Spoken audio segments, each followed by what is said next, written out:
क्या आप भी ये सोचते हैं कि हमारी इकोनॉमी की इतनी बुरी हालत होने के बाद भी हमारी स्टॉक मार्केट इतना अच्छा परफॉर्म कैसे कर रही है? अगर हाँ तो इस वीडियो को एंड तक देखिएगा, क्योंकि आज इस वीडियो में इसी टॉपिक के ऊपर बात करने वाली हूँ।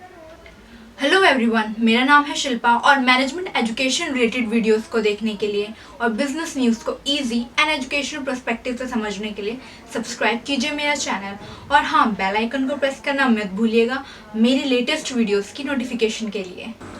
इस वीडियो को स्टार्ट करने से पहले मैं आपको ये क्लियर कर देना चाहूँगी कि मोस्टली लोगों को ये कन्फ्यूजन होती है कि स्टॉक मार्केट जो है इकोनॉमी का एक पार्ट है, बल्कि ऐसा नहीं होता है। स्टॉक मार्केट इकोनॉमी से कुछ परसेंट तक अफेक्ट होती है, बट वो इकोनॉमी पे डिपेंड नहीं करती है, जिस वजह से स्टॉक मार्केट की जो ग्रोथ है या फिर उसका डाउन जाना है वो इकोनॉमी की करंट सिचुएशन के अपोजिट भी जा सकता है, जैसा कि करंट के सिनेरियो में हो रहा है। अगर मैं यहाँ मार्केट की ही बात करूँ तो मार्केट 2019 एंड 20 के एंड में, मतलब जनवरी से लेके मार्च का जो हमारा क्वार्टर था उसमें पहले तो वो नॉर्मल अपने ग्रोथ पे गई, लेकिन मार्च एंड में आके वो थोड़ा डाउन चली गई, लेकिन उसने अप्रैल एंड से फिर से अपनी रिकवरी स्टार्ट कर ली।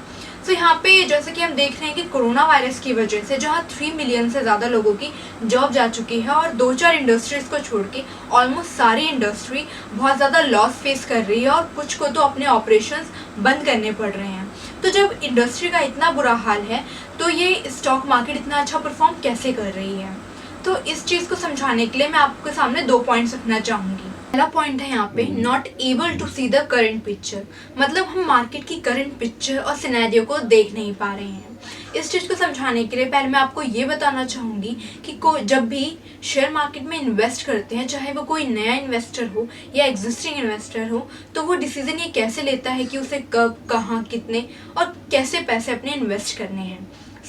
उसे अपने पैसे इन्वेस्ट करने से पहले मार्केट का एनालिसिस करना पड़ता है और एनालिसिस के लिए यहाँ पे 2 टेक्निक होती है। पहला है हमारा फंडामेंटल एनालिसिस एंड सेकंड है हमारा टेक्निकल एनालिसिस। तो इन दोनों टेक्निक्स के बारे में आपको आगे वीडियो में बताऊंगी, बट अभी के लिए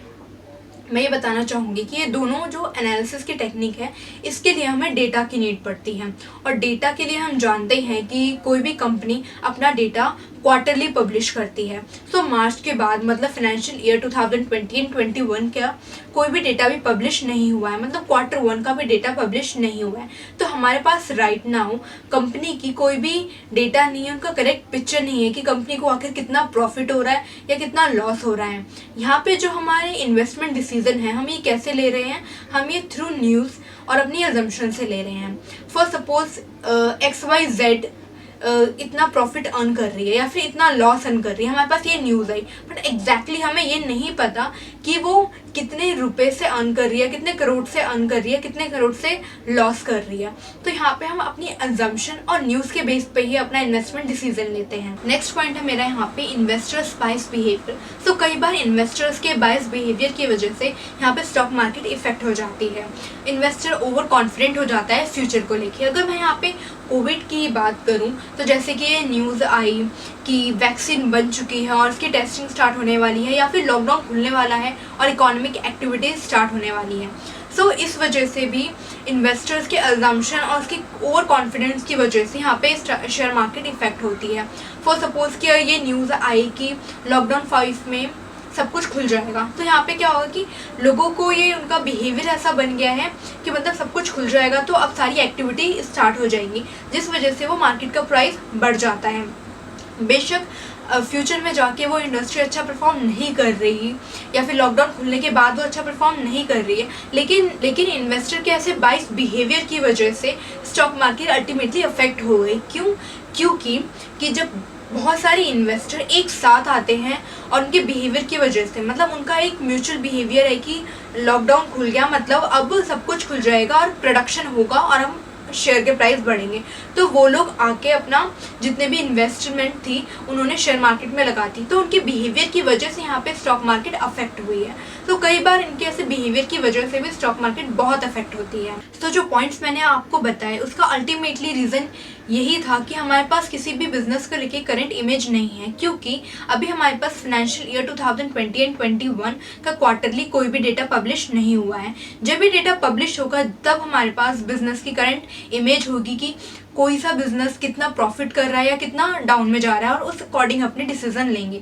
बट यहाँ पे ये भी बात सच है कि इस पैंडमिक की वजह से जो इंडस्ट्री है वो अपने बहुत सारे एम्प्लॉयज़ को निकाल रही है और कुछ इंडस्ट्रीज को तो अपने ऑपरेशन भी बंद करने पड़ रहे हैं। सो यहाँ पे इंडस्ट्रीज के लिए ग्रोथ सोचना तो बहुत दूर की बात है, बट वो अपना प्रीवियस फाइनेंशियल ईयर मतलब फाइनेंशियल ईयर 2019 एंड 20 जितना रेवेन्यू भी जनरेट कर ले वही बहुत बड़ी बात होगी। सो यहाँ इस वीडियो को एंड करते हुए मैं आपको ये बताना चाहूँगी कि इस पैंडमिक की सिचुएशन में जहाँ लोगों के पास परचेजिंग पावर बहुत कम हो गई है और उनकी जॉब भी जा रही है, तो अल्टीमेटली उनके पास पैसों की बहुत कमी हो रही है। सो इस टाइम पे जो उनकी हार्डकोर मनी है वो कहीं भी इन्वेस्ट करने से